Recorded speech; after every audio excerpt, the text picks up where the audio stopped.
Hello, everybody, and welcome to the Let's Mind Travel podcast. This is Jared. I've never said that. I don't think I'm ever going to say that again, But that is my name. If you didn't know my name, now you do. Shout out to the few people that have already commented. I'm going to give you guys an early shout out. Our guest is currently getting the final stages of preparation, joining the room. So, shout out to you, B Grizzly. I like that, B Grizzly. And Rachie. Shout out to you guys. So today on this episode, I will have my very good friend, know the man for at least 10 years, if not more.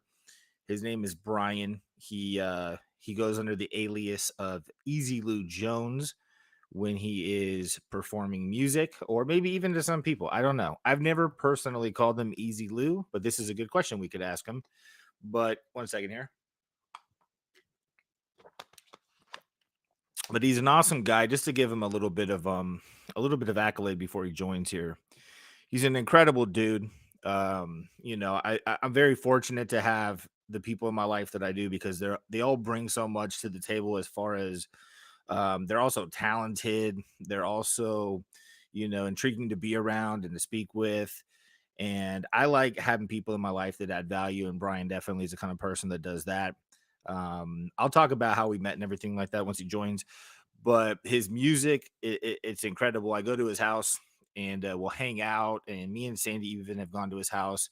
And him and his wife are awesome hosts, and they cook awesome food.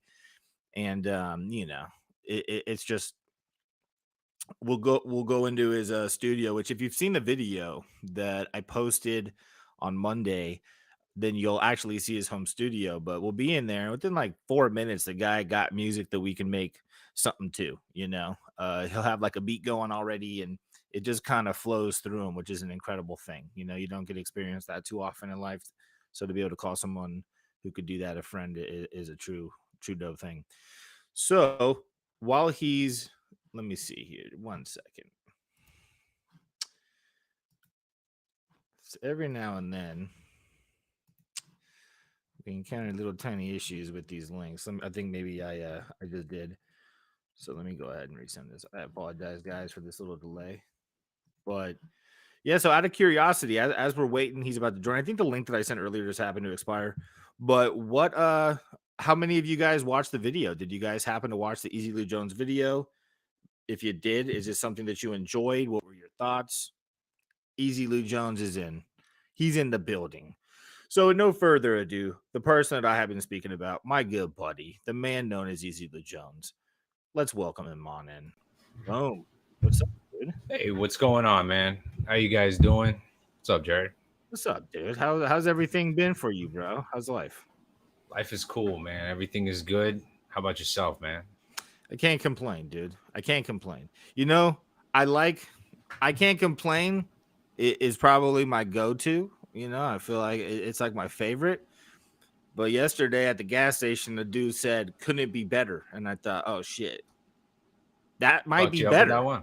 That might be better, right? That might be better." So that might be a new one. But I'm glad to hear, dude. I don't know if you were actually listening in. I don't know until you joined, if you were able to. But I was just talking about you a little bit, man, saying that me and you have known each other quite a bit of time. I would say at least 10 years, dude. If not, why not? If not more. A little more, yeah, a little more than 10 years, something like that. It's been a while. Yeah. So, and then one of the things that arose is, I say you go by Easy Lee Jones. Is that a name that some people just call you inherently, or is it solely while you're doing music? Do some people just call you Easy Lee Jones and don't Yeah, call you for the Brian? music, yeah, in the music, some like a lot of the people don't know me as Brian, or they didn't even know that was my name. They just call me. I playing with Bones. If you guys saw the documentary, he calls me Easy. He just shortened it, so like everyone calls me Easy. Hell yeah, And that's then in like my easy. regular life, everyone calls me Brian. So that that's it. I like it, bro. I like it. I'm gonna call you Brian, bro. Yeah, I'm gonna call you not Brian, bro. See, but Probably half of the time, though, Brian, bro will be bro, right after it. makes sense. Usually it But is. Usually it is when it's yeah, you. yeah, man. So just to go back a little bit, because I think it's fun, dude. I think we have a lot of like real dope history before we get real into the music. Yeah, man. So I first met you. I I was using e-cigarettes, and I needed to get a job. you know, and I saw an ad for sales for an e-cigarette company, and I assumed it was like a retail store. And Yeah, I remember that part when you told me. That's funny. yeah, so I thought it was a retail store, and I thought, man, that wouldn't be nothing could be cooler at this point in my life, you know, unless I just could listen to music all day or something. So I went into the office. I don't remember if you were actually in the room when I was there for the interview. I feel like it was Mel and two other people, but I don't remember exactly. But I end up going to Yeah, I this don't know. spot. It's like a boiler room, you know, like I don't know if anyone in the chat right now or any of the viewers are familiar, but a boiler room is basically just a room that has cubicles in it that are for one thing only, people sitting there dialing, making sales, cold calling, all that good stuff. But I took the job, and I would say there was a lot of people in there that were beastly for sure. But I just really, really took on to your style, man. That was my first time doing phone sales, and I just thought the way you did everything, man, you were just such like an authentic, cool dude about it, and Oh, thanks, man. it felt it seemed effortless the way you did it. And I think it's just I realized that you just found like, you know, you found your own vibe, dude, and you just roll with it. And that made me realize, oh shit, all I gotta really do is like find a vibe that I feel comfortable with and that I'm confident with. So I always give credit, man. I feel like you were definitely the person that helped shape that kind of salesperson that I am. And obviously I still do sales, so it's something that's benefited me quite a bit in life. But but I no, man, I appreciate used the kind words, man. That's super dope.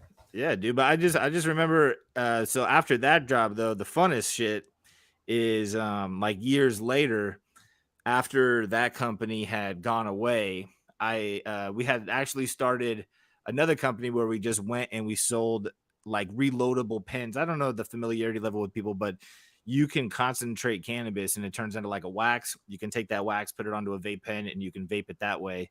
And we would go into dispensaries and sell those, and that was fun, bro. That was probably like the funnest time of my life doing sales, you know, just driving around. That was my favorite sales. I've sold everything. I've done door to door. I've over the phone, everything. But you and me just driving around all day, all over Southern California, just chopping it up. I mean, 8 hours, or not even. We didn't do a regular. It was like all. I remember some days we'd say, "Let's just keep going," and we just be chopping it up all day, man. That was definitely like one of the coolest jobs ever.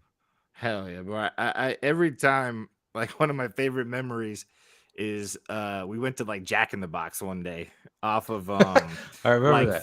Fairfax in LA, over Yeah, by like Melrose would be a landmark. Fairfax, but it's like right there. I think it's where they filmed some Tonight Show, even across the street from it, some studio.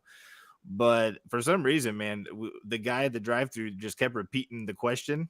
You know what I mean? Or like yeah, yeah. repeating something, and I remember I almost pissed myself, dude. But I mean, Dude, what I I don't remember even know about that. that, we hit up Jack in a Box a lot. Well, fast food in general, you know, that this is kind of the nature of the beast with those jobs. But and for some reason at Jack in a Box, every time we would order a meal and they would say, "Oh, do you want like fries and a Coke with that?" We'd be like, "Yeah, the meal." You know, and Yeah, it we would happened order no it matter as the what number. Jack in a Box. Yeah, could I get number 5 or whatever? Do you want fries with that? And it's like the number 5 come with fries, or do I need fries on top of that, or like what do you mean? But no, without it, we would start trying it at Jack in the Boxes, and they would still do it. Jack in the Yeah, Box has a thing. They want to make sure they upsell those fries. it's like I want a number four, the complete meal, large size. Okay, and do you want fries with that? It's like, Yeah. yeah, dude, isn't that the Please have complete the meal? fries in there. Like if they were to ask us, do you want a chocolate fudge sundae with that? I'd be like, oh, fair enough. You know, That's a like fair upsell. yeah, that's a very fair It's upsell. like I'm ordering the number 5. It comes with fries. Are you holding out on the fries? You know, I mean, it's a side gig. It's just so they could charge you 10 more cents for them, bro. But yeah, man. So that was a fun gig. I truly enjoyed that. And you've been doing music the whole time, man. Let's get into the music now a Yeah. little bit. So you talk about in the video, but you started doing music around what, like the first show was 1999 ish, but even Yeah. further back than that. I mean, you were playing instruments at like 4 years old. You want to tell like a cool memory about an early experience writing music? Yeah, I mean, you know, when I was super little, there was like a piano in the house. That was the probably the first thing that I had, and I would just play the piano all the time. Sounds that I heard, I would try and like emulate on the piano. And I mean, I wasn't very good, but I like to play and stuff. So that's kind of like where it all started. And I asked for a guitar, and eventually got one when I was like a teenager, but like I always was interested in music, and like I can mentioned in the documentary, my mom's favorite thing is I would ask because I was too little to write anything, so I'd ask them to like write down the lyrics and stuff. So shout out to my mom. But yeah, so that's how it started, and then once you're a teenager, you get into it a little bit more. And me and a dude named Adam Mays, who was like my music buddy forever. Him and I played in a bunch of bands, and it started in backyard parties, and then eventually, what we talked about in the mini doc was my first show at the Cobalt, and that was like in 1999 or something. And so yeah, that was kind of like how it started. Hell yeah, dude. Hell yeah. Out of curiosity, man, do you remember like the first memorable couple lines that you wrote lyrically? Like the first bars, some may No, call them? no, No? not at Like all. some No, early stuff? no, because it's just like it just kind of comes to you. Tom Petty, like I think, said it the best. Like it's like you can't even take credit for it. It just comes, and you just try and write down as much as you can. And I mean, you write cool stuff too. We've done a lot of music stuff on the side, and it's not that you're like thinking about it. It just it gets thought of, and you just kind of put it down as quick as you can or something. So I couldn't tell you specifically, No, I like the only thing I can't remember like the first thing I wrote. I just remember when I first started doing rap music, you know. The first like bars that I wrote in that genre. They were pretty Gotcha. horrible, bro. They were pretty horrible. You know, I don't share them with Baby people. steps, It's on my OnlyFans. If you want to hear them, they're on OnlyFans. You know, I do fucking stuff like that and feed shit. You know what I mean? What is OnlyFans like an old Reverb Nation or something like that? In my opinion, dude, OnlyFans is possibly one of the biggest declines in Western civilization at the moment, dude. You know, it's a website, and it depends on your views of it. I guess I'm just looking at it from like a macro fucking perspective, but it's imagine Instagram, but people had to pay to follow you. They can either pay to follow you or they can just pay to see one of your posts. It's kind of like a la carte versus subscription based, but it's really just a place for people to get naked, dude, and like sell pictures of you Oh, know it's not all music then. It's just it has like a nothing to do with place. music. Yeah, it was a joke, but it Gotcha. didn't land. It didn't land, with you because you don't know what it is. But yeah, it's pretty crazy, man. I don't want to get too into it, but it's pretty gnarly, in my opinion, that it exists and so many people are using it. But I it think is my what it first is, bro. exposure was like MySpace. Before that, I was just doing like the CD, CD demos. This before they had any of this, so we were just still doing CDs, and then MySpace came around, and I remember loading songs on MySpace, and I was like, "Fuck, dude, the whole world's gonna see, man. This is crazy," Because before that, it was either your CDs or you like landed a deal or something. There's just no way that like someone in like New York or something could hear my music here, unless they bought a CD or something. So I thought that was like pivotal. Who would have known this many years later that like that's everything now? Like just uploading, like what we're doing, or like since we did the documentary, I've been trying to put up some of my music on YouTube and stuff. So like it makes it immediately accessible. It's pretty cool. Nah, dude, you definitely should, man. Every time I go over to your spot, dude, you show me like everything, and it seems as though your process when you're showing me music is there's a rhyme and a reason to it, but it's usually something you're just clicking on because there's so many options, and it's never bad, dude. You know what I'm saying? So Thanks. I'm sure whatever you deem something worthy to go on YouTube, everybody would definitely enjoy. Um, and then going back to that MySpace.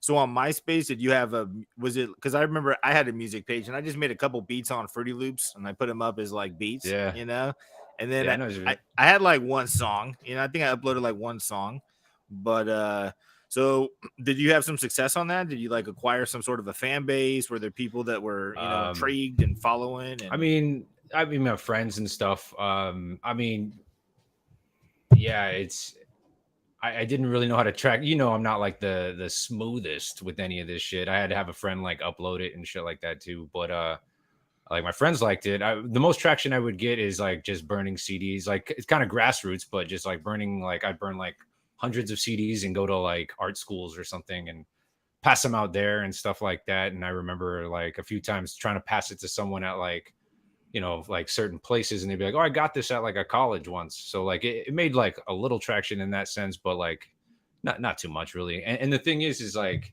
like you said, I'm doing like a bunch of different styles of music. So, the stuff I was passing out, maybe I wasn't doing that like a year later. I was trying to do something else now. So I think I would be my own worst enemy with that because I don't stay consistently doing one band or one sound. So it never has enough time to pick up. That's kind of what's cool about you highlighting the different stuff that I did in the documentary because it Yeah, just dude. kind of it becomes another thing. And then I just want to create something else or move on to something else, to keep it fresh for myself. Yeah, I'll say, man, that was so to talk a little bit about the documentary, since you brought that up. So you approached me. We were talking on the phone one day, and you said you wanted to document the process of making an album, and you had seen a video that me and my buddy Joe had done. Shout out to Aztec. I wanted him to be able to hop through tonight a little bit and talk with us, but he's a busy dude. So next time for sure. Next time, I'm sure there'll be a next Shout time. out to Joe. Yeah, dude. Amazing work. I well, not to cut you out, but he did an awesome job with the Flat Earth documentary. I thought it was sick, dude. He does like such a real the vision that he has and the way that he can actually get that vision out and the fluidity of the videos that he does is pretty amazing. So it was an honor to work with him too. Yeah, dude. And it's, cool to watch him work because so that was I would say the spark that ignited the documentary about Brian Easily Jones. And how it went is it was over the course of 2 days. So we took one day to basically drive around a little bit, have you go over some of the spots that meant a lot to you in the San Fernando Valley. And then I believe the studio is on the first day as well, correct? Yeah. Um, so we filmed all that. And then even like throughout the day, like I knew we were getting a lot of exciting footage, but I'm the kind of person that's in my head thinking, okay, like how are we going to do that? How are we going to mix these things? And how is it going to be cohesive with each other? And Joe the whole time is like, "Don't worry, bro. Don't worry, bro." You know what I mean? Like, and he's getting like random shots of fucking birds flying by and shit. But and I love the then B-roll, honestly. yeah, He dude. takes really good B-roll. I think that moves things. Is pretty cool. And that's what I'm saying. Like he gets these random shots that in the moment it's like only few people would actually get, just like with the music that you do, man. Like you're working on so many genres and it's like few people could actually achieve being able to do all those genres in a good manner. But as we're editing it, so then we went by the second day just to kind of make sure we had everything we needed to get some parting stuff and everything like that. But as we were editing, man, it was almost a challenge because you do so many kinds of music and like the initial thought was we'll have like 30 to 45 seconds of what we filmed initially when we got to your pad, you know what I mean? And they would kind of transition, but we thought it was so important that people really saw just how versatile of a musician you are, and I think Thank you. even the way you present yourself and you talk about garage band and I've just always that's why I like being around you, bro. You're just such like an entertaining dude in general, like and the way you present things is just so fun and articulate. And we thought, man, we got to really like build up the fact that this dude is a lot more than what you're about to see in the studio. So like I think when people got to the studio, I think me personally, even just watching it as someone that knows you, it really made me appreciate the music you guys were making, the level of intricacies, like and what you put into it. But it was fun, man. It was like a challenge, but I think the way that Joe was able to edit it and kind of string the day together in the process, it was just perfectly done, dude. When you watched it, was there any parts of it that like surprised you that or like that or what were like some standout parts for you, man? Because I didn't really show you the whole thing until it was completely done. So I'd like to know your perspective on it. Yeah, I didn't really see anything until it was done. You had sent me like I don't know, I think a 10-second clip here and there, and it just like it looks so like cool. I think the whole thing was standout, but it was kind of cool the studio stuff. Really the whole thing, but with the studio stuff, usually I'm in when you're working, you're in the flow. You know what I'm saying? And so you don't I guess have time to like appreciate it and see all the camaraderie and it's always really fun in the studio because you just kind of everyone's pieces come together and I mean I write this stuff but like they're painting it like I'm just saying let's do this and then they do it and then I do my piece and when everyone's comes together it was really fun kind of seeing that play out because you're not doing it third party when you're in the studio. You just kind of, for me, I'm just thinking about this, like the sound. How did that sound? Was that on time? Was that what we're looking for? So it's kind of cool to just sit back and just watch us hanging out, if just putting something together. But then the other stuff was kind of cool the way, I mean, because it was your idea that we kind of checked out some of those spots that meant something to me and my bands and my projects and stuff. So watching that too was, I don't know. I know that sounds dumb because it was a documentary, but it's like watching a documentary about places you've been to, if that makes sense. I don't know. It's surreal to see the spots that were important to you now be on a platform, so it's shared with other people. And I even saw someone saying that in one of the comments that they remember the cobalt and stuff like that. So that meant something to me too. That like we're kind of sharing that because the cobalt meant something to a lot of people. So little things like that kind of um, like really stood out, I guess. Oh yeah, dude. No, I saw those comments as well, and like right when I saw him, I wanted to text you, but I thought, I'm sure you'll see him, and that'll be dope when you see him, bro. Right You when I know what I saw him, I mean? wanted to text you, man. Yeah, I want to text this guy. I was like, man, I would love for him to stumble upon that comment and be stoked on it. Get the first hand stokedness from that person. But but That nah, was right. man. But I think me and Joe have done a lot of work together over the years, spanning from like stupid ass 30-second comedy skits to like you were talking about the Flat Earth documentary that we did. But we kept saying we were editing, man. There's something about this, that it felt it's dynamic. It's just so fun to watch. You know what I mean? It's like and I really appreciate the fact that you reached out and asked us to do that because we hadn't worked on something together in quite a while, and that also sparked a lot of motivation on my end to be more creative. And so we've even talked about You're in super the creative. That's kind of, if I can cut you off. Like I enjoy working with you. Like when we're like I mentioned before, we've done music stuff and just we've been buddies for a long time. And your mind is very artistic, and that's why I like working with you, like on music and other stuff and just chopping it up, man. It's always like it's never a dull moment. But it went way above and beyond my expectations. Like the original call was just to see if we can get something about like how that process is in the studio, because I had actually shot a documentary about recording an album years ago, and I never did anything with it because I don't know how to. I just like I tried to capture it, and I knew that you would capture it and you would make it like you would find all the potential and exploit the potential and make it as great as you could. But then you also made it personal, like you like made it about like some stuff that was like important to me. So like it went beyond just the original expectation of trying to like I guess document how a band has a process in a studio, and you made like you put heart into it. So like that's that creativeness, above and beyond like what we were looking for. Well, I mean, I'm glad we could do that for you, bro. I mean, again, I tried as much as I could to really highlight the impact that Joe had on the whole project. But again, big thanks to him as well for making that happen Huge props, huge props. because we really just have like just like me and you, man. I was talking before you hopped on here that I'll go to your pad, and like they saw in the video, you have a home studio with you make all the music on and stuff, and within like 5 minutes, bro, you got something like listenable that we could rap to and like write music to and have fun Yeah. with.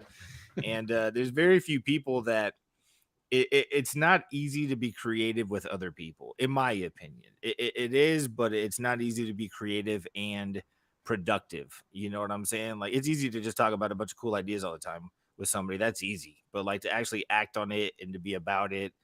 And I love collaborating with you, dude. It's so damn fun. So and that's even like we had talked about before. Me and Joe are gonna keep making videos about different topics and things like that. And I would love for you to be in another one at some point. But I think we're gonna have you do some music for it, bro. I'm pretty excited about that, man.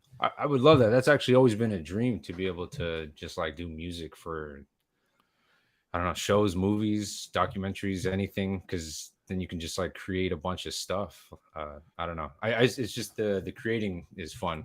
Like once it's done, then you want to create something else. So that would be awesome. I'd be honored. Hell yeah, dude. And No, you guys for sure should keep going. So far, the things that I've seen are like pretty cool. And yeah, I like dude. the ideas that you've told me about your future projects that you're thinking about doing. So I definitely. That'd be Yeah, an honor. we got a couple that I'm super stoked. I mean, I've thought of maybe like two or three more. So at some point, I think Joe's gonna be on the show. We're gonna talk about like the series that we're working on and kind of the topics. But so back to I know we're kind of all over the place, but it's fun, bro. That's like the best part. Is We're having a good time. yeah, we're having a good. That's exactly, dude. So back to music a little bit. You're so diverse, man. We had a podcast together, the Jared and Brian podcast.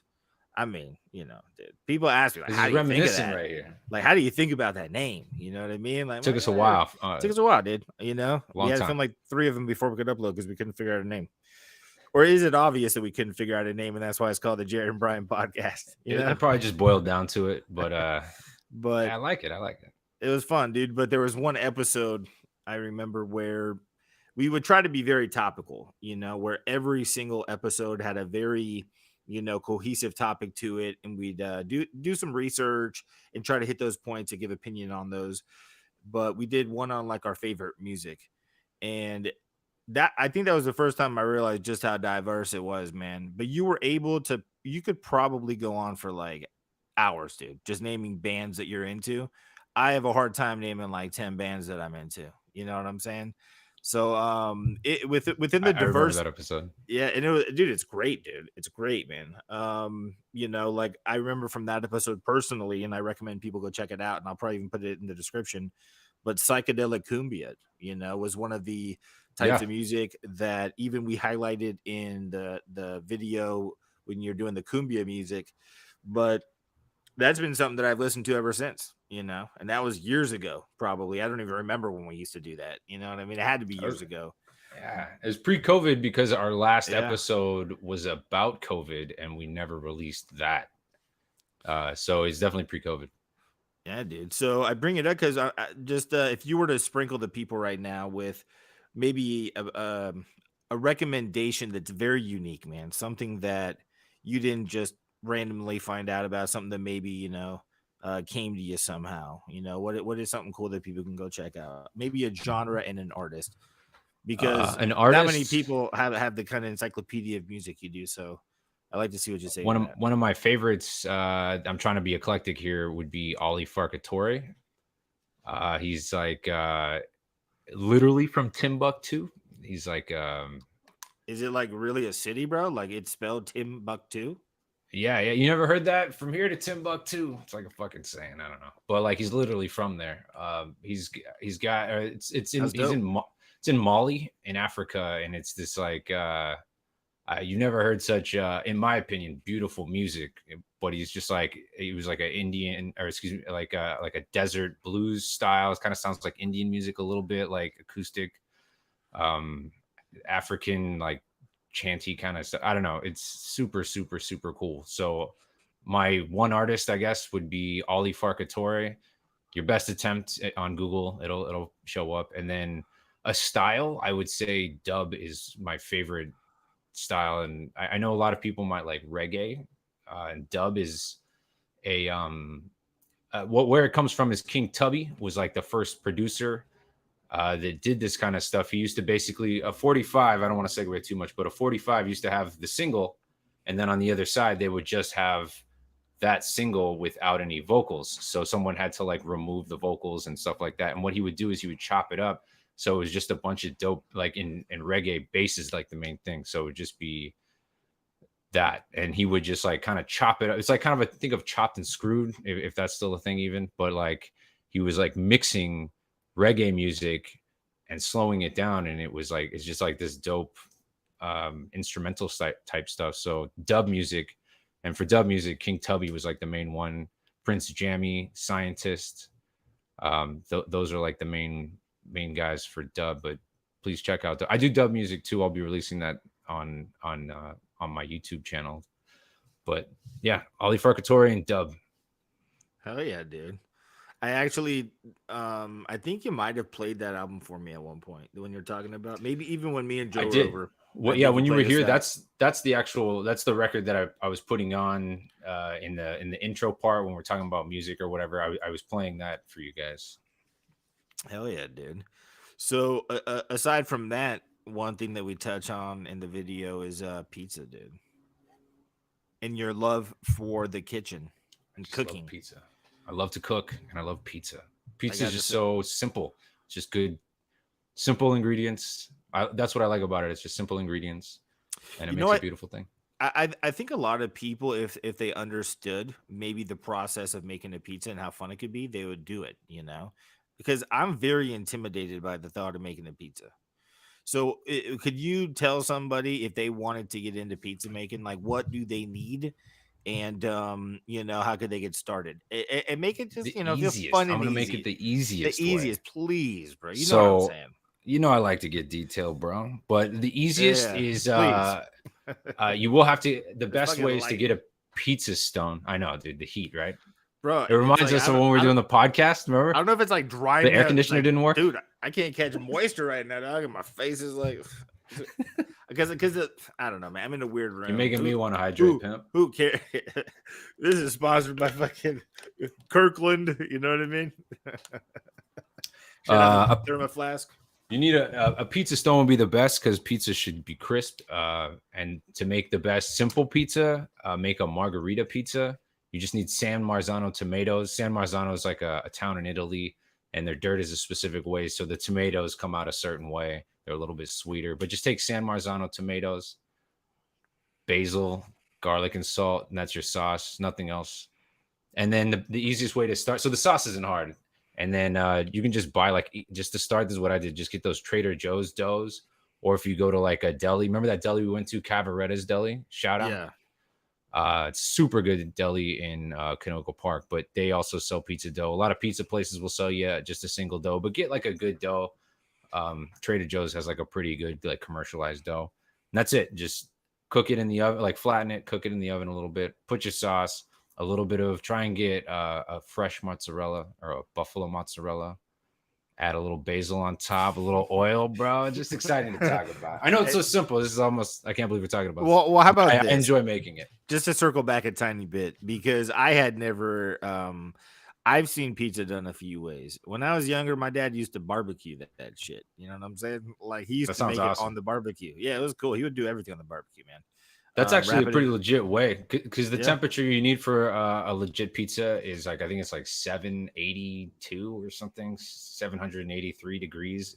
I forget, but it's got to be a Damn, specific dog, you're all like degree. exact. I forget 783. Like, but it got to be within a variance of like 2 or 3 of that.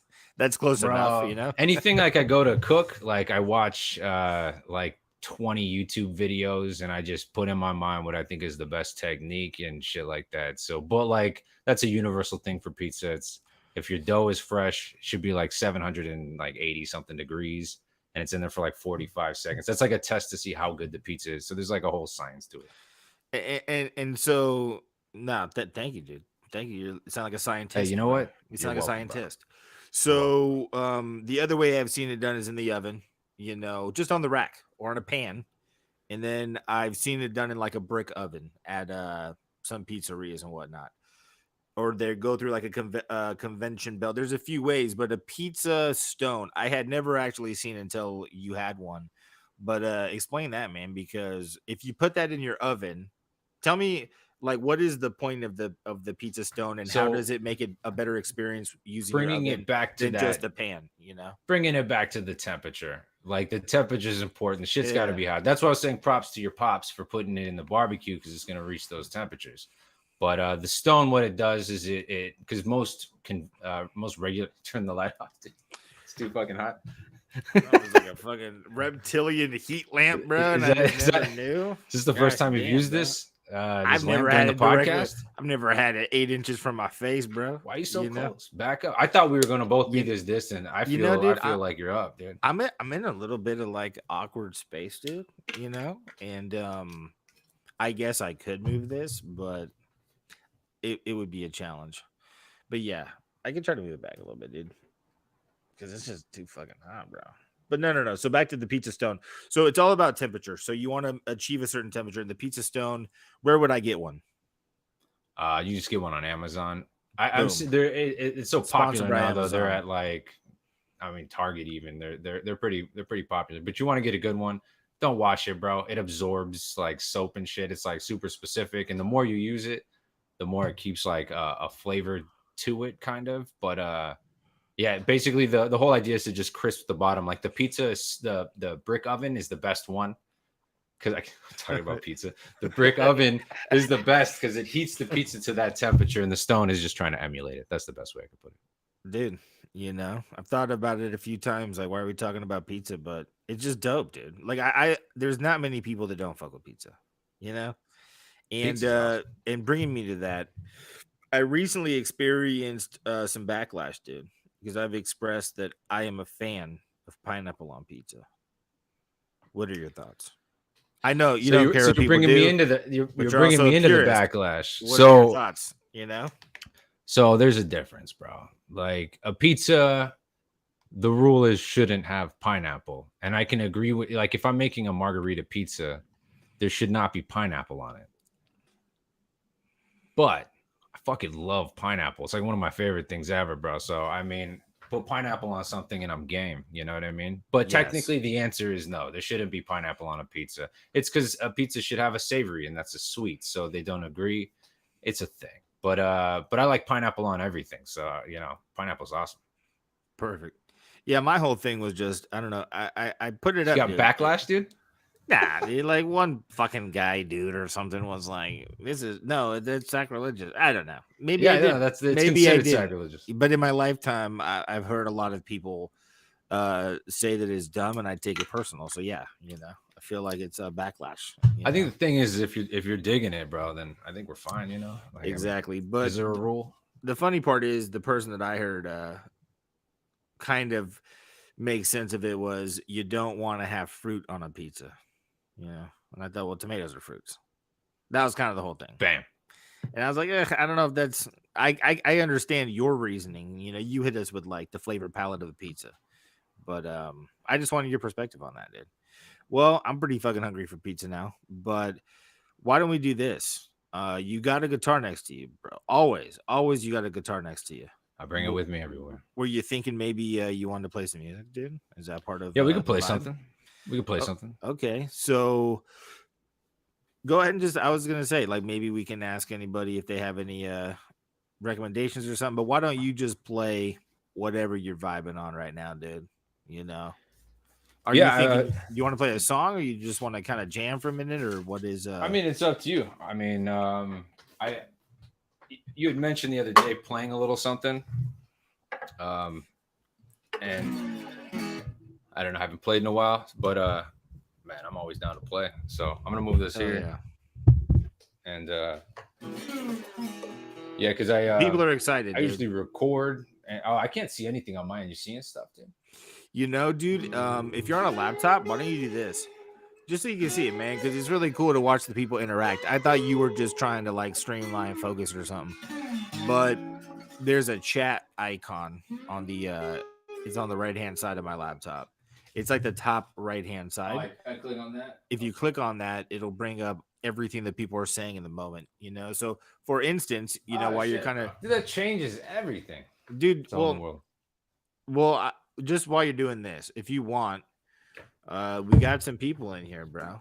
You want to can we give them a shout out while you're doing some tuning and fucking and vibing? So let's see here. What do you mean? Like, Um,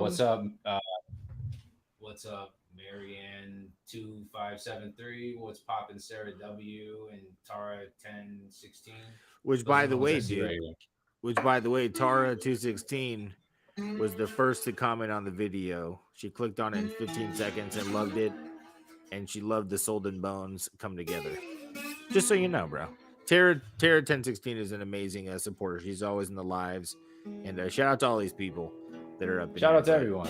But shout out to you, That's Tara. dope. We appreciate you clicking in 15 seconds. That's fucking rad. We appreciate That's a quick everyone for click, dude. clicking. That's a quick click, dude. You gotta. I mean, you gotta shout out a click like that. So, I personally, as a musician, love to see someone be creative in the moment. That's why I think it's all being creative in the moment. But that's why I like kind of like freestyle type jams.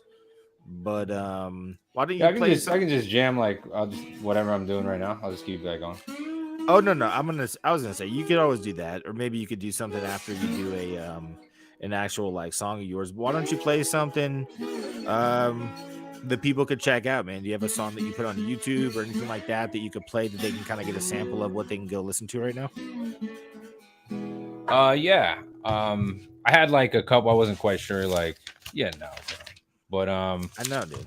I do this is know. I was trying to think of something I had online, and like I said, I haven't played Cool. any of my old blues stuff in a minute, but I'll try and work this one out. You know, bro. Just give me a second here. Why Yeah, don't man, you take just it. give? Why don't we do a quick sample of just you could sing, and then I'm gonna just give you the full screen, bro. There's no need for me to be on here just Check, check. taking that fucking space, bro. Turn this damn light off for a minute. Watch you in the dark, dog. All right.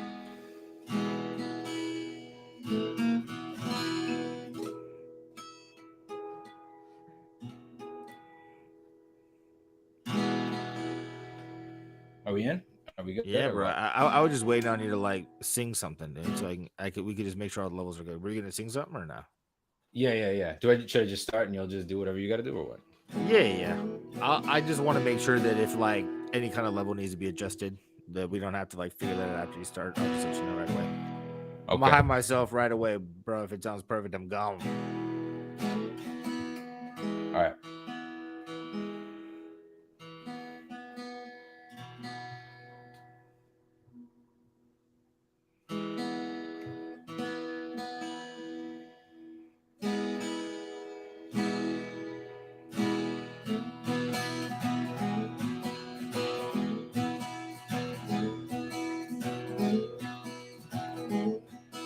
All right. I hate working and would rather be drinking all the time. Yeah, people say I'm negative, and you know, they're probably fucking right. I only like a few people, it's just how I feel. I ain't trying to be offensive, just real. And with my best attempt at an unsarcastic face, I'ma lie and tell you it's all okay.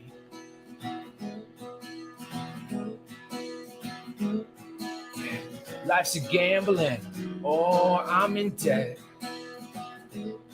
I can only afford my favorite food, that's coffee and cigarettes.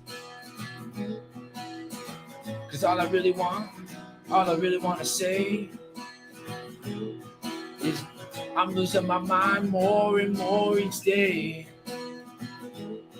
And with my best attempt at an unsarcastic face, I'ma lie to you all. Say it's all okay.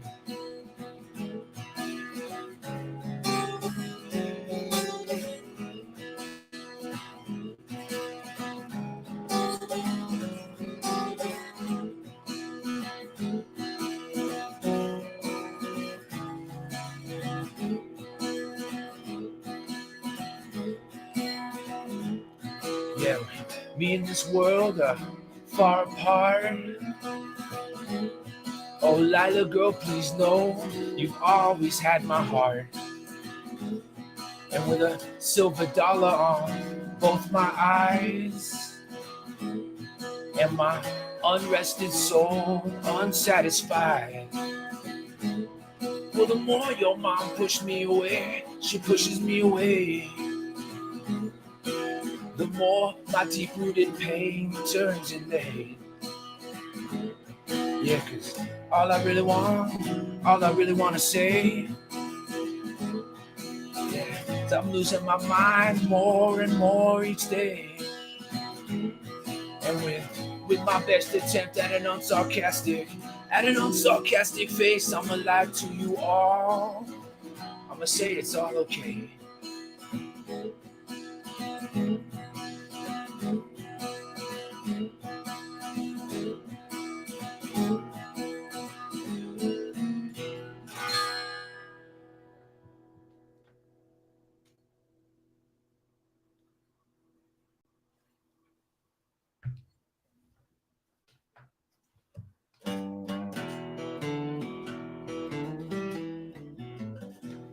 What was that background?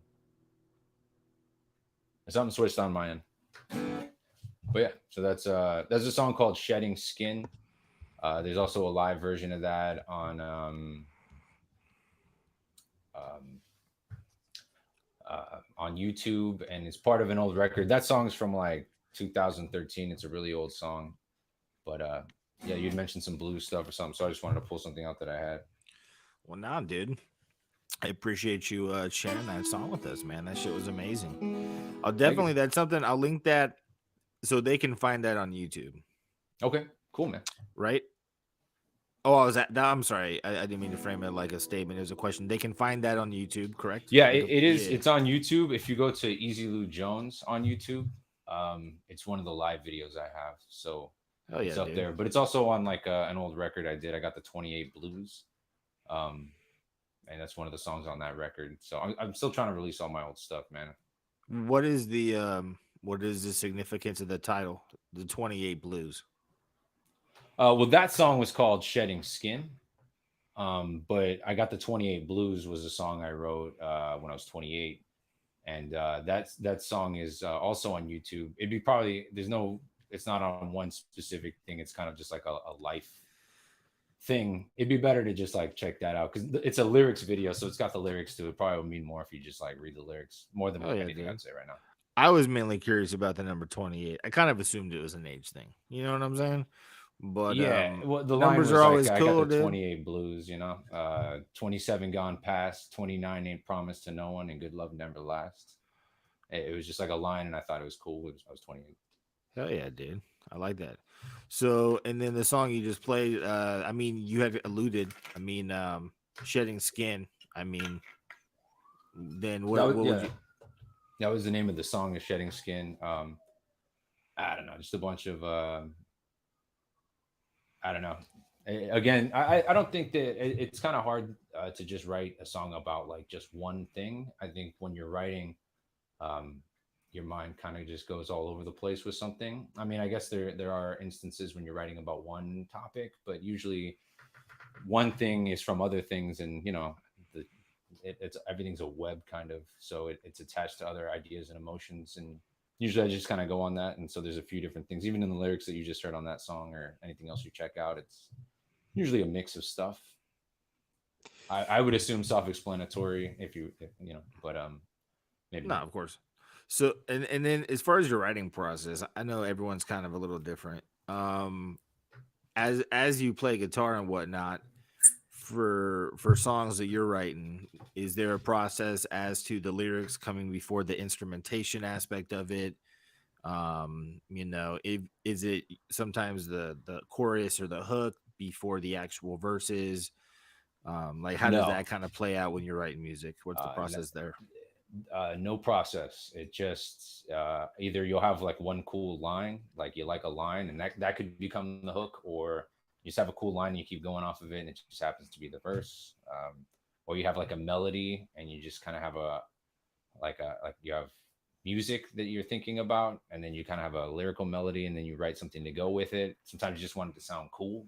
I don't know, just kind of whatever comes to you. There's really it just comes. I don't know. I can't take credit for it. Almost, it just comes to you. You And just kind does of write this it down go as you go. for, because you do make so many different genres of music, does that go for all genres? Is there any genre that demands a different type of creative approach when you're writing the music, or is it all just kind That's of a good free question. flow? You Um, know? yeah, I guess there's different things like when I do, because like I said earlier, I do dub music and like reggae, and I think the bass line comes to me before anything else. But then I could have just like a line I like, and then I write around it. Um, I do like house and trance music and stuff, and that's kind of built around the drums, so the drum and bass comes first. So I guess certain things um, do have maybe an order of operation, but for like the blues stuff specifically, um, no, there wouldn't be a formula. Oh yeah, dude. And I was also you're the first person that I ever watched.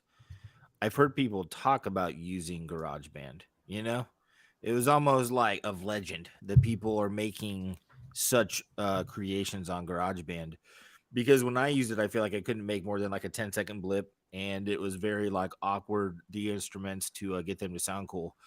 But when I first saw you do it, man, you like showed me how it was so like you're just a master. You knew all the keys and the shortcuts, but you can play, and even in the video you can see it highlighted because you're doing it. But you were like playing the keyboard and for all the instruments, and that's I think pretty much built in on most Apple devices. So for a lot of people out Yeah, yeah. there that have an interest in making music and feel as though they might need more than they currently have, if they have an Apple laptop or something like that, or even a I believe an iPad.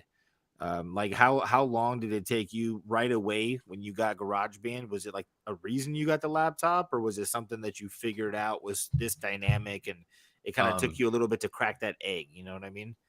And y- then how long uh, have you been using it as well? it's To top okay. it.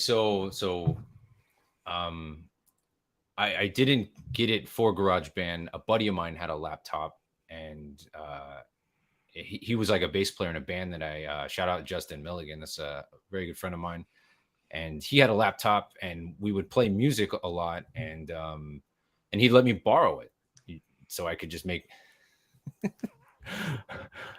The light is just is killing me, dude.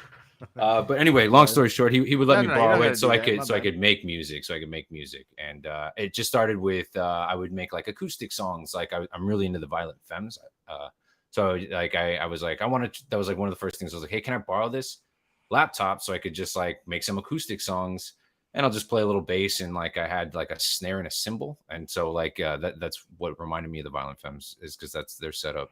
So I would just do something simple. So it started with that. So all I had to do was get those tracks down, so it's not a big deal. And then eventually, maybe I want to add piano or something, and it was kind of hard to record my piano or my like the organ or like. So I would just use the one that was built into the thing, and it was difficult at first. But as you said, it's you could see in the documentary like now like I can at least get what I'm going for. But yeah, it takes a while. And to answer the question, since like 2006, I've been using GarageBand. So, and up until like 2 years ago, I was still using that same laptop. I eventually got it off of him, that laptop, and I was still using one from like 2006 up to like 2019. So, most of the music that you hear or that I've uploaded so far, I'll upload more on YouTube. Uh, but that's all with technology that's like almost 20 years old. Dude, it's very impressive, but it's also cool because there's a lot of people out there that they might have GarageBand and never actually looked at it as a viable way to make as dynamic of music as you could actually make with it. You know what I'm saying? Like I wouldn't have thought people are using GarageBand to the extent that you're doing it until I saw you do it. So it was real cool, man. After you showed me that, I came home and I like right away I started using the keyboard feature. I actually made a beat that Yeah. my buddy Bone. Shout out to Bone. He's actually been on the live a few times. Rad dude. Another person, like I was saying, I feel blessed to have so many talented friends in my life that I'm able to be stoked on, and be friends with and all that. But he's another talent, and I made the beat that me and him are going to use. But it was within like a few days, man. So I was like so pumped on that, and I had never used it, and I probably have had access to GarageBand for probably the same amount of time that you just said you had. You know what I mean?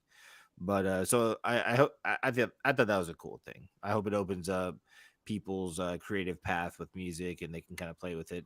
Is there any secret or any like cool little tip or trick that you've learned on GarageBand that you'd want to share with people that could kind of expedite their journey and get them using it in a little bit more of a dynamic way? So something that changed everything was quantizing. If you don't know what that is out there, it's just like it like makes it perfectly on time.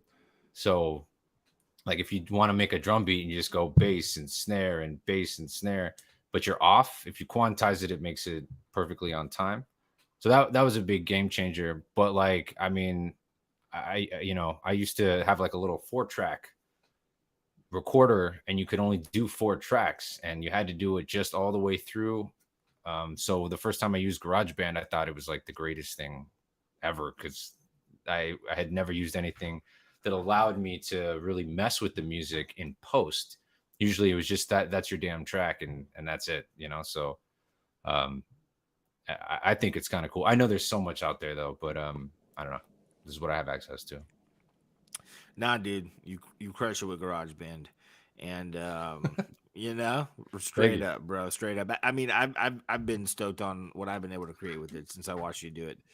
But so aside from that, man, you play guitar. Are there other instruments that you play? You play. It sounds like piano when you were younger. You played piano. Do you Yeah, still play piano? I still play piano. I haven't had a piano in a long time.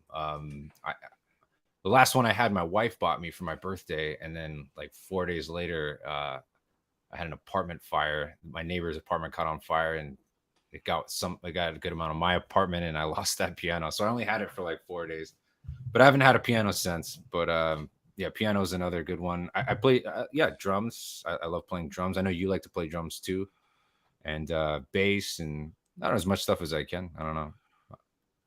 Oh yeah, dude. And then as far as bands go, have you primarily been like guitar and vocals in bands? Have you ever played a different instrument on stage or what kind of stuff in that? Yeah, mostly guitar and vocals. I've played bass for a few bands, and I had a band where I've had a couple bands where I was playing drums and singing, and that is like one of my favorite things. But being a drummer is a nightmare because of the gear. So like I never really wanted to pursue that too much. It's fun in the studio, but having to any drummer knows, or if you're in a band, you know that the drummer's just got a fuck deal. Like he's got a whole trunk full of gear that he's got to like put together, and so I never. That's like one of my favorite things to do is play drums and sing in a band, but I never want to lug the gear. So to what extent would you sing? So like cuz playing the drums, Like I guess lead, it's I it's was the lead singer, so I so was you, playing drums and lead singing. so like a what's a band? Is Avenged Sevenfold, not Avenged Sevenfold. There's one of them I can't think, but it's very rare that a drummer is the lead singer. Is this not an accurate assessment? I don't know. I don't see it very often. I don't know. The first sold record. So like I don't know if it explains it a little in the documentary, but I had a band called the Government Trap, and then things somewhat fizzled, and I still had some like Charles LaFerrera as my bass player. Him and I kept going, and we had someone, Darlene Linares, who was the saxophone player.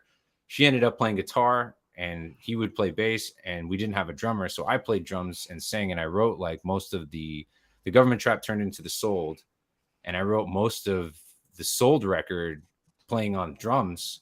I would write the music and give it to them, and they would play it, and I was playing on drums and singing. But then eventually we found a drummer, Anton Tilgren, and that's how we started the Sold. Oh yeah, dude. And just to throw out there, man, the reason I was asking about the drums and singing is because they say in order to play drums, you have to maintain a rhythm, but singing doesn't always follow that rhythm, and it's a different you're using different muscles, let's say, to do that. Yeah, And do you watch The Office by chance? love The Office. So Kevin, there's a theory that Kevin is a genius, but not and but he just kind of like does what he does in the office. And one of the ways that they show him being a like a musical genius in that His arena Police cover band. it is, yeah, he has the ability to play the drums and sing at the same time. And the reason I know that is the actor talks about it in like a podcast or something. It's like one of those Okay. like 1 minute clips, but it's an unknown like cool fact. So the fact that you're able to do that, that's why I say you don't see many people doing it, because I played drums and I couldn't imagine having to also sing and think of the timing of the drums and the breaks of the drums. And even just to play guitar and sing is challenging. But I mean, to play the drums and to sing, man, kudos to you, bro. That shows like some real technical ability right there. And were you able just to Thank you. do it right away? Was it something that you had to kind of learn and it was a challenge at first, or was it just natural? You were able to play the drums and keep time on the vocals and whatnot. I think it came from like the having to record the 4 track days where you only had 4 tracks. So like I would be doing like a guitar and singing, and I'd be stomping on the tambourine because I only have 4 tracks, so I've got to try and get as much as I can. So I would do that, and then the next track You'd I be would be stomping on. So on like a how? tambourine. Yeah, So within 4 tracks, like how many instruments, that was the vocals bit. included, were you able to actually get That like was at the one bit, is you time? wanted to get as much Yeah. vocals so you could have backing vocals. You just try and punch in as much as you could. And I would do that too, like early Easy Lou Jones shows. I would have like a tambourine. I would like tape it to the floor, and I'd be playing. I try and do as much as I could. I wanted to try and do a one man band. I have like the harmonica thing, like some like blues guitarists have or whatever, or like Bob Dylan. I don't know. There's like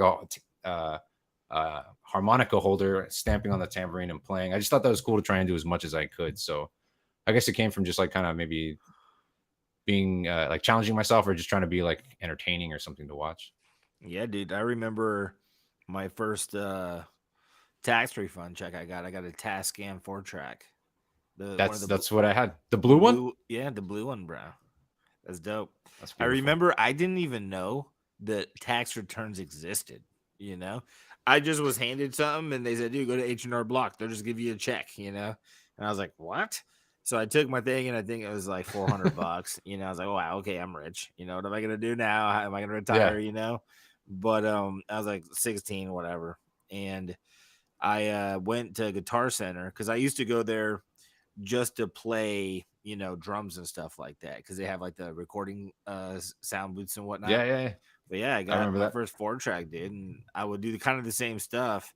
And then I had a buddy that would do the guitar and the bass, and then I would do the drums and the vocals. You know what I mean?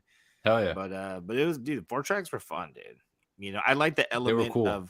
of like having that level of, I don't know if it'd be called analog or like Yeah, it's still analog to for be sure. that to be like have that many mechanics that you're hands on with, as opposed to just, I guess a laptop is cool. But I always enjoyed recording on one of those. I believe I still have it. I have a drum set and everything, and I think it's with my drum set. But I lost mine. I have the tapes. Hopefully somewhere. I got just mountains of tapes. I wouldn't even know where they are, but I would need to find another Tascam thing so I could actually try and retrieve dude, the I think I information. have I have like the full set. Then I think I have like the bag it came in with, whatever it came The with. bag it came in. Let's Yeah, link up I on think I that. did. Well, not, dude. I should bring it over and we should do like a whole project on a cassette, dude, and just like I bury like it in the a time idea. capsule, and then have it like pop up in 20 years and be like, "What the hell is this?" No one even knows what it is right now. We're trying to do the Wu Tang thing with the album, but with a tape. Hey, why not? It'll be very special. Exactly. Someone will have to go to the Goodwill in order to actually use it to buy a cassette player. Which, by the way, bro, like I took a trip recently for a business. I was Hmm. up north, and dude, it's so fun. That's like you could always bank on a Goodwill being somewhere. It's kind of a good time, dude. You can go in there, look at all Goodwills the are deals, dope, dude. you They're know, good and for um like music stuff. You find a bunch of cool speakers. People yeah, just throw out speakers that are pretty legit. and Yeah, even for I music what are they doing? itself, like Yeah, one of the most vast varieties they have. I would say I like looking at the VHSs, even though I don't like watch them. There's just some that are cool to have because why not? But you could find like so many dope CDs. It's like a fun spot to go and almost like dig through the crates in a sense. I can't even. I don't have a CD player anymore. The last one was my car. That doesn't. The CD player in there isn't working right. I feel like I need to get. I've been wanting to get. They have. I've seen them on Amazon. It's like it's a CD. It plays tapes, and it plays records.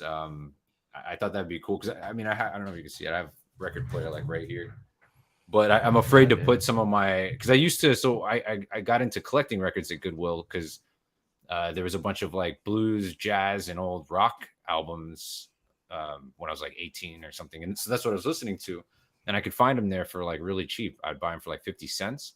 So that's what started me like getting interested in records, and I would just go every week and buy like a handful. They would like start to hook me up, and so I have a good amount of these old. The jacket would be all messed up, like a record collector would maybe like gawk at it, but I just wanted to hear the music, so it didn't matter if they were all janky.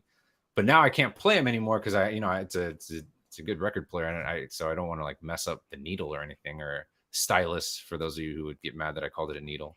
But I would like to get another record player so I could play those old records and then my old tapes and CDs because you can't play them on anything anymore. Yeah, dude. I mean, Do you have a CD now player? I do. I have a couple. A And couple? I have a couple, dude. I do. I do. I got one in my car. My actually, dude, the Tahoe, bro, the one that we used to cruise around in and You whatnot. still have the Tahoe? Well, dude, I think we've seen each other recently enough where I had that truck, and then all that shit happened with my truck. Yeah, I remember the thing with the So truck. so we really need something because we've been renovating a trailer for quite a long time and it's nearing completion and we want to be able to utilize it. So I need a tow vehicle, because I didn't get a tow vehicle as a replacement for the truck. So I don't know, man. There's something about the Tahoe, bro. I just thought I just want to fix that thing up, and it's You've been nostalgic, bro. It's you've fun, been dude. fixing Even that camper this whole time. I remember the camper. I remember when you bought it. That was like our yeah, first time, our very first podcast that I don't think we ever released. yeah, When we dude. filmed it, you had just bought in that camper. Yeah, there's been a few breaks for like numerous reasons, but I am very excited that we're going to be done. I mean, we've actually taken that out camping quite a bit of times. It's campable. It's just a matter of like finishing touches and stuff like that. So at that point, I'm sure we'll take it out more. But nah, man, the Tahoe's it's it's cool the kind of memories it brings back, dude. Like that because I hadn't driven it in quite a while since then. But um but yeah, I have a CD player in there, and then I have a CD player that it plugs into the wall, but it's also Bluetooth, so it does have like some modern technology. You can play music off of your phone and all that good stuff. But I got it really for camping, because we could put batteries in it. We could play music off the phone. If there's no internet, we could bring a couple CDs that we like and have music. So That's the see, thing. You have like a yeah, plethora of music on your phone, but if yeah. there's no signal, like you got nothing. So it still has its place. Yeah, dude. And then, but I think nowadays I've even seen him because we have a record player I got for Sandy probably over 10 years ago, probably before we actually Is met. Me it and you is met. it that dope one that I saw? It's like a piece of furniture. It is. Yeah, It was yeah. like that open one. I have an Yeah. old one like that too. It doesn't I have to get it fixed, but I really liked. I remember when I first came over and saw that. I really liked that record player. Yeah. There's a spot. I actually got it. It's a fun fact. Why not? The show Storage Wars, there was a guy on there named Jared.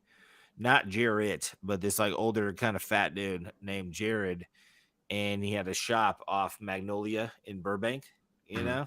And I just went in there one day, thought it was cool because he was on the show and they had it there. So I ended up picking it up. But there's a repair shop right down the road that we took ours to and they fixed it up, you know. Oh, really? Yeah, but it plays like Maybe I hit that up.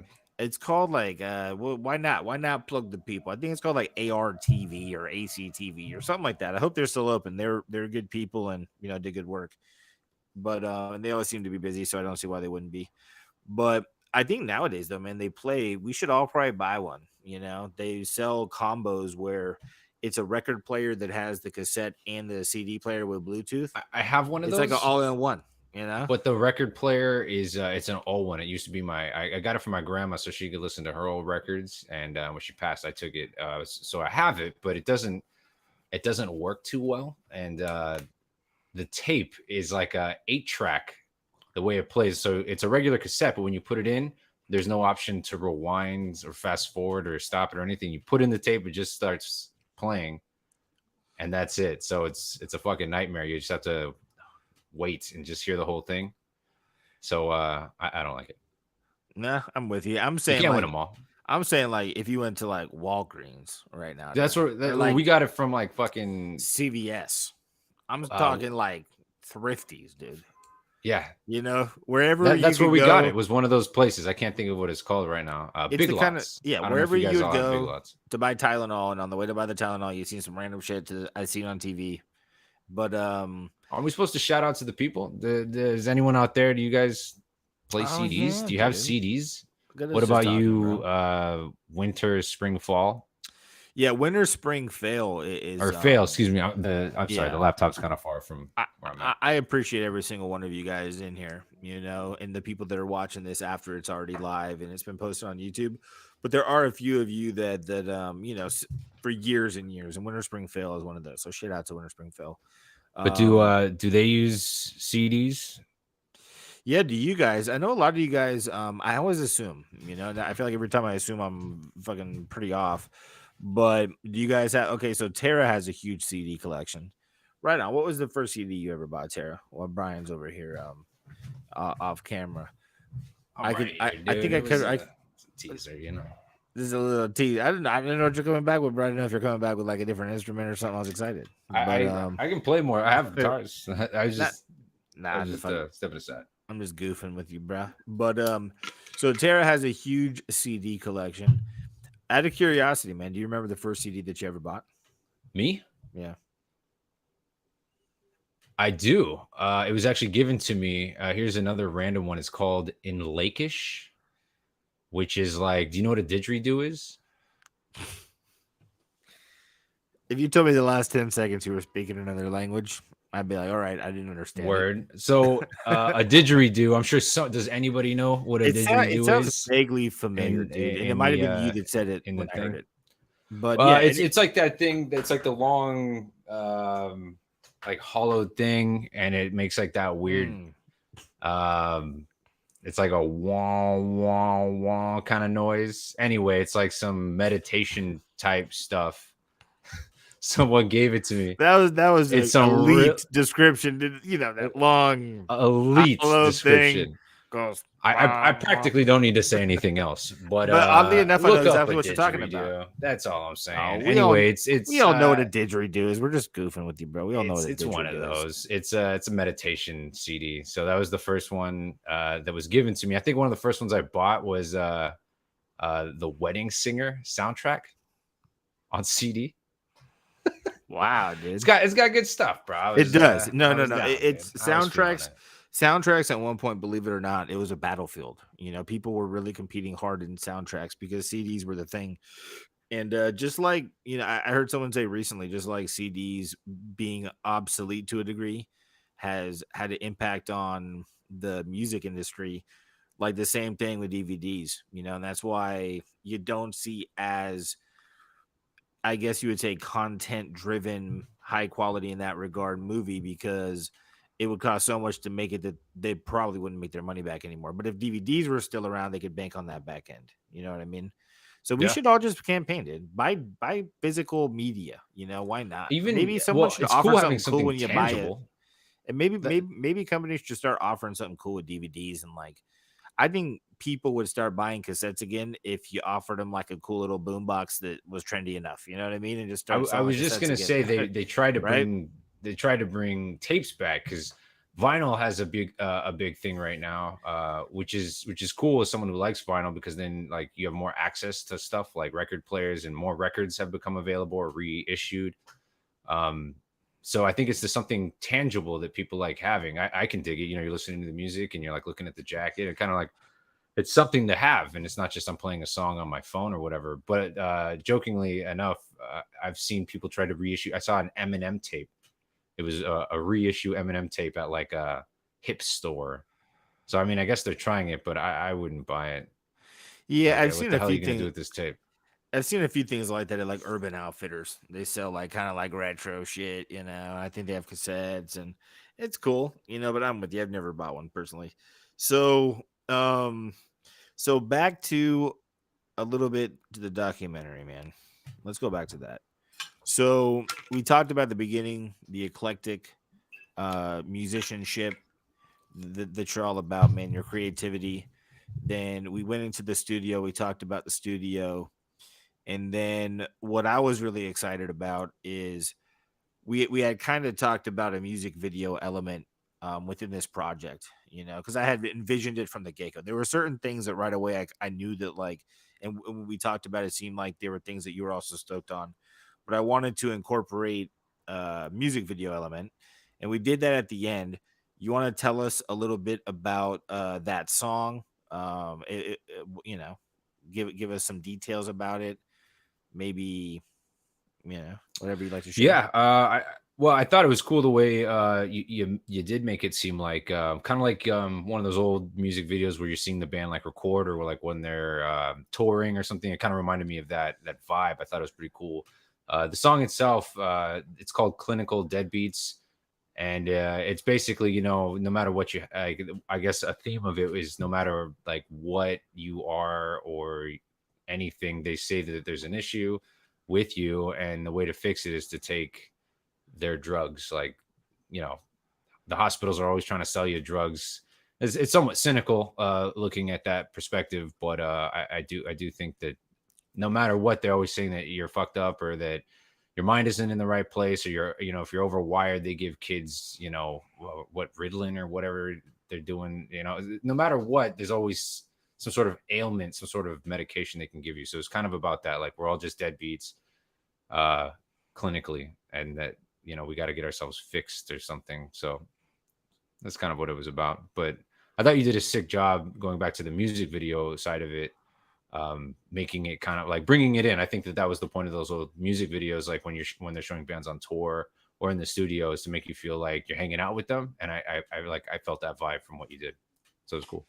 Yeah, dude, and I love the way that you wrote that song and you had the back and forth lyrics and the way that you and Bone, the dynamic you have vocally is super rad and it was fun. That was a fun edit point right there, man. And It was cool. as It was far as cool. that song goes, so when we're in the studio, we're rec- you're recording the second album with the Soul and Bones.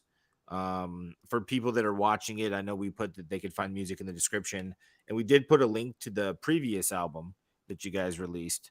What is some kind of a time frame if someone wanted to, and just so everyone watching this and that watch the video, I don't believe we used the highest quality audio version of that song, right? Or did we? It's Because pretty I don't. close to the end. It's pretty close, right?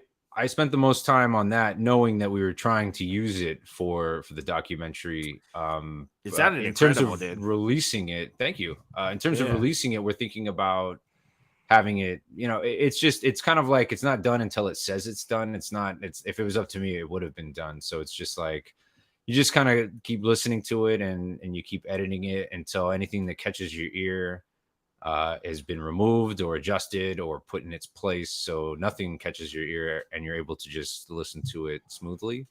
So once that happens, then it's done. It's never kind of up to you, like the person editing. It find the same thing when you made the documentary.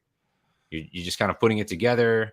You want it to be done sooner than later, but it's not done until you're like, that actually this part looks good and it flows to the next part, and it's kind of the same. This song sounds good and it flows to the next song. Nah, So dude. hopefully soon, Nice. before the end of the year, but I would like in the next month. It should have been done by now. Because even in the video, we didn't play the full song. I think we edited out like maybe a verse or some part of it, just because of the time frame we are trying to achieve and the edit and everything like that, the kind of look. But we also just wanted people to have the ability to have another reason to go listen to the full version, man. And that's why I mentioned it sounded amazing to me. But I know you said you were still working that at that point. That's why I mentioned it. But Yeah, yeah. so yeah, man. You So got a that pretty project was polished version though. no, It's not finished, but polished. no, it sounds incredible, man. And also on that note, shout out to J Audio, I believe, for doing the audio on the documentary. We worked with them for the first time on this, and it sounds incredible. To have all the different noises we had going on and to have it sound so smooth, it was definitely a Shout job out. to be done, and he did an amazing one. So Another shout out, if I could yeah, throw one in, is for Gavin Ross. He in the documentary is the guy that is behind the board. He is an amazing engineer. He captures things really really well, and I've been going to his Steady Studios. So shout out to Steady Studios in Burbank. I've been working with him on many different projects with a bunch of different bands. So usually I record myself, but when I have like a full band, I like going there because he's able to get the drums really well and guitars and everything. It's kind of hard to grab these things. When I'm on my own, I can just spend as much time as I want and get it to the place I want to be. But when you're working with other people, it's kind of hard. So it's easier to kind of have someone be the medium, and they're the ones they're miking everything, and then we just work on it in post. But shout out to Gavin and Steady Studios. hell yeah, dude. And then just to throw out there, so I think we could talk all day, man. And we had a lot of fun in between with cool little talking points. So I think we could talk about music a whole lot more. But if you're cool with it, maybe we in the next like 5 minutes or so, we kind of call it a wrap. But with that Yeah, being said, for everyone that's in here on the chat, if you have any kind of a question, if you just have anything that you would like to say, that you'd like us to see, but preferably any kind of questions, and just to kind of say a couple of last comments that we had. Tara 1016 throwing out an OG thing to do or to know about is Tower Records. She said Tower Records was her home back in the day. Did you ever go to Tower Records? Was that a spot for you? Me? Like, Yeah, fuck yeah, yeah. of Oh, course, totally. right?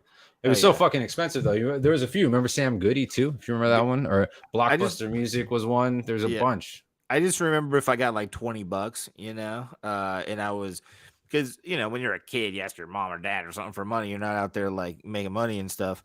And they're giving me 20 bucks. I'm like, damn, dude, there might be a CD where if I buy that, I couldn't even get something to drink afterwards, because some They were CDs like were like 20 bucks. $17, dude. Yeah. 17.99 would equate to like 1964. And it's like, damn, like maybe I could find something for fucking, 65 Crazy cents. expensive. But but I remember I would try to find like singles, of songs because they used to sell singles to you where it'd be the hit on the I remember that. radio and like a B side where maybe it usually wouldn't be the next single, but it would be another song and maybe they were testing it. Like, let's see if Yeah. enough people call into the radio station and say, I want to hear that. But and those were maybe between $3.99 and like $7.99, depending on the artist and whatnot. But Tower A Records good was spot great, dude. was like I loved it. Shout out to you, Tara. local record shops would have CDs that were used. So you get them Yeah, shits for dude. like $4, dude. So you could spend the whole 20, or you could just catch like a bunch of like used ones. For me, that was more the route, because then you could just get more CDs. As long Dude, as it yeah. wasn't all busted. I think Tara might have actually damn Tara, you got all the nostalgic shops. But Sam Goody might be one that you could be referring to because I remember in there they had like a UCD section. But yeah, you're right, bro. I remember that too. Yeah, yeah. I was saying Sam Goody was a good. They were like in all the malls. The one I'm talking about is CD Trader. Mini shout out to them. Not Mini not a not a shout big out, one, not a dude. full one They're a though, little not a bougie, full one. dude. No disrespect, but they're always kind of rude. I feel bad saying that, but they Dude, I are. went I went I still into support them, but damn, dude, so rude. I went into like a FYE recently, bro. I thought those were What is closed that? down. For your entertainment, they I've have never heard of basically that. a plethora of it's like an Amoeba Music. You know what Amoeba Music, right? Are they still Yeah, open? yeah, yeah. Amoeba is still open. They closed that giant, beautiful warehouse of albums and shit that they had, but they moved like a few blocks over. I haven't been to the new location. It's gonna be smaller, but I heard it's still dope. So it would be like the music, a variety and like, stuff of Amoeba Music, but on top of that, they have figures and like a bunch of cool nostalgic shit and stuff that, it's just fun to impulse buy. So real quick, Tara, shout out to you. A lot of comments here, but my mom used to give me money to go back in school, clothes shopping, and I would buy CDs. My wife would do the same thing. I remember one of the first times me and Sandy hung out. We went to a music shop and she bought just like 8 CDs or something, all different kinds of music. And that's actually one of the things that like got me stoked on her. I was like, I've never met someone that bought 8 different styles of music. You know what I mean? Like it's usually like all punk music, all rap music, like Yeah, the first CD I ever bought was officially I believe it was Offspring Ignition. And yeah, are I you a remember fan of that. Offspring? But the I remember album that. starts with the F. It's like fuck, and it says it like 5 times. I believe it's Oh, I'm L A thinking L A. Americana. Never mind. Yeah, Ignition is an amazing album, dude. Like, I still listen to songs off that album. There's one called Something from Nothing. It's like one of my favorite tracks of theirs. But the album starts off with just profanity being yelled, and I was blasting it in my room, and I just got my CD player, and it really pissed my parents off. But they were cool with it. They were cool with it. But then I got Green Day Dookie and Siamese Dream by what's it called? Smashing Pumpkins. Kind of like right in the same trip. My But first now Green Day was Insomniac, and then Nimrod. Those two albums, fucking amazing. yeah, and then there was one before Dookie. I can't remember or Kerplunk. Was it Kerplunk. Kerplunk? Yeah. Yeah, Kerplunk. But yeah, Offspring is fucking great, man. They're newer shit, whatever. But most, I mean, I just didn't listen to it the whole way through to appreciate it, I guess. But I think so Nimrod was the best. They're still doing stuff. Yeah, they got good stuff. But Green, yeah, Nimrod was the one for me. not do Green Day. I remember when I learned how to play drums, people would often reference Trey Cool for like triplets because he was so good at throwing triplets into fills and things like that. So I took one drum lesson and he was recommended, and then several people after that talked about him.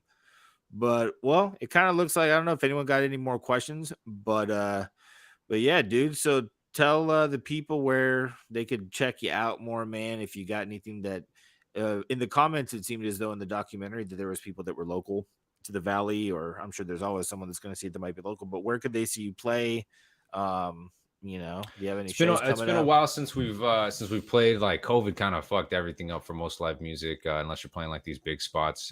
From what I've seen, but the Maui Sugar Mill, which is highlighted in that spot, that's a place that I'll continue to probably be at. And to hear music online, you could just check out Easy Lou Jones at on YouTube right now. That's the main thing I'm doing. I'm in the process of getting more of my stuff on like Apple Music and Spotify. But for now, anyone who wants to check it out could go onto the YouTube, and I'm gonna continue to just put a bunch like everything that I'm putting up there is stuff that like I've written and I'm playing the music and stuff. So I'm just trying to get like an eclectic little mix, a couple songs from this project and that project, just so people can get an idea. And if they like it, then they could probably try and find more once I have it on, a certain kind of medium or something like that. But for now, that, or if you just Google Easy Lou Jones, there's a bunch of like I have a Reverb Nation and those other type of like SoundCloud, those type of mediums. But like I'm locked out, so I can't update the songs. I don't have I don't have access to it anymore. But there's old songs in there too. If you just search the name Easy Lou Jones, you'll find a bunch of stuff. Yeah, dude. Well, I highly recommend, dude. It's not even if it's just a still image or something, or like the lyrics, that you should definitely put more on YouTube, man. It's just so easy for people to check out and find your music. But I'm excited to hear more of your stuff as you keep putting it up, dude. I really appreciate you Hell yeah, being man. being Could on. I do one more Yeah, I was. I just to mean, close it?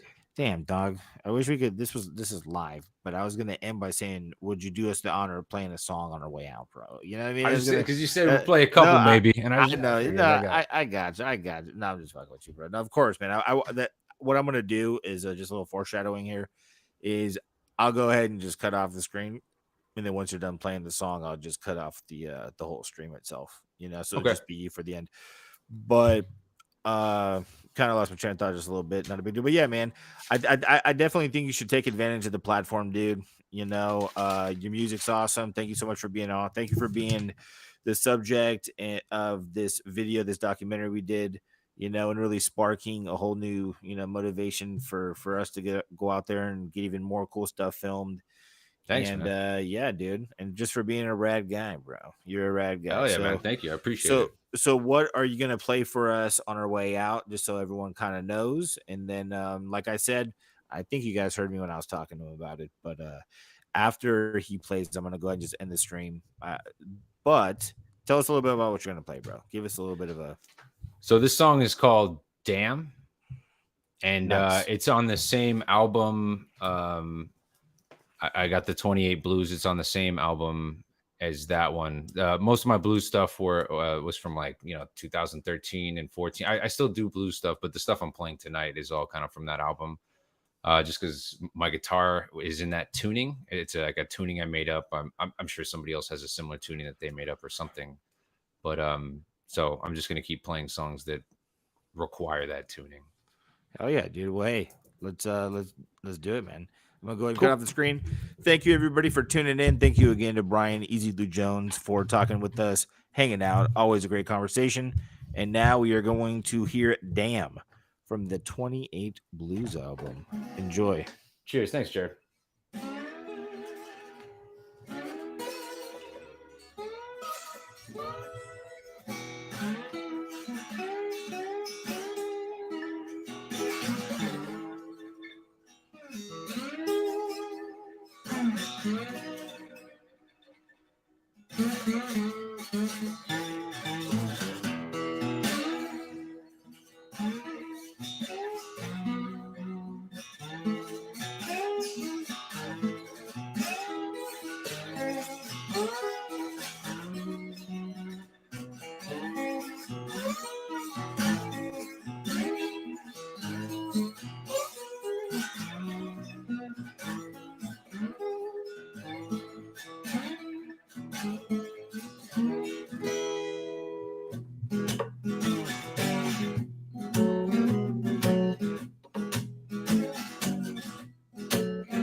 Found me drunk up in the alleyway with a bottle in my hand.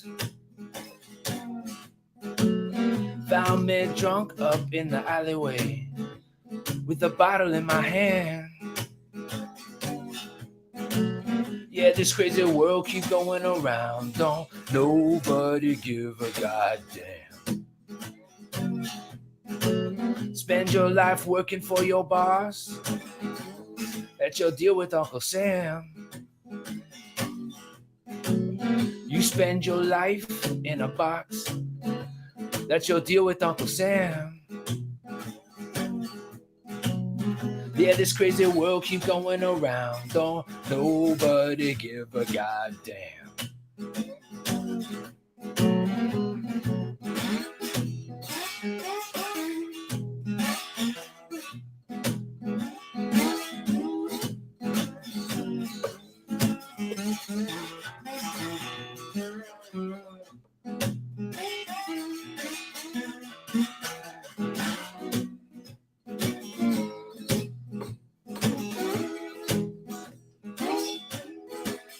I said, babe, I could love you for the woman that you are, but you gotta treat me like a man.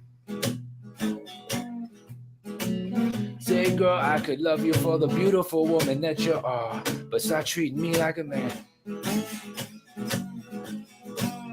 Yeah, this crazy world keep going around. Don't nobody give a goddamn.